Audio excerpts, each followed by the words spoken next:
જોઈએ આજના સમાચાર live 108 news Gujarat chief bureau Arjunsinh Thakor પાસેથી।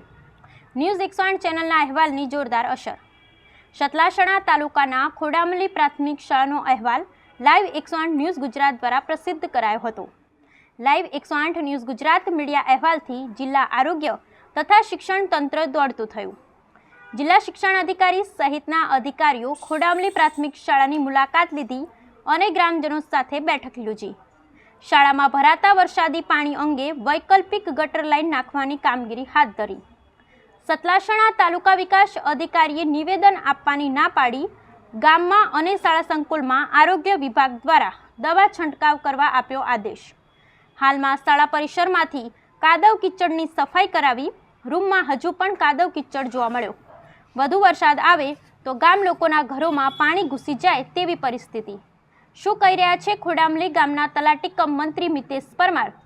તો જોતા રહો લાઈવ 108 ન્યૂઝ ગુજરાત અને ફરી મળીશું નવા સમાચાર સાથે। નમસ્કાર। શું નામ છે, શું હતો સાહેબ? મારું નામ છે મિતેશ નટવરભાઈ પરમાર, તલાટી કમ મંત્રી ખોડામલી।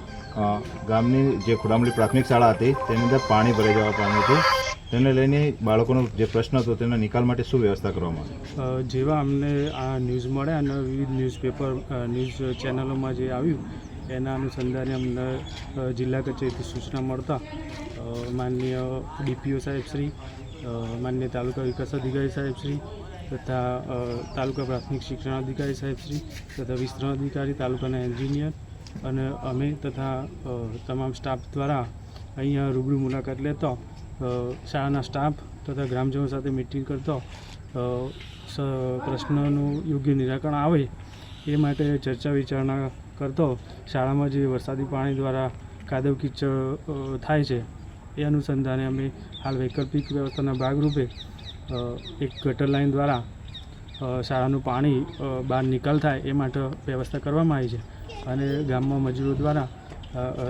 મજૂરો દ્વારા શાળામાં જે ગંદકી અને કચરો ભરાઈ રહ્યો છે એની સાફ સફાઈ હાલમાં કરી દેવામાં આવી છે અને સ્કૂલમાં રોગચાળાની પરિસ્થિતિ ના રહે એ માટે આરોગ્યના કર્મચારીઓને પણ દવાનો છંટકાવ કરવા માટે સૂચના આપી દીધી છે।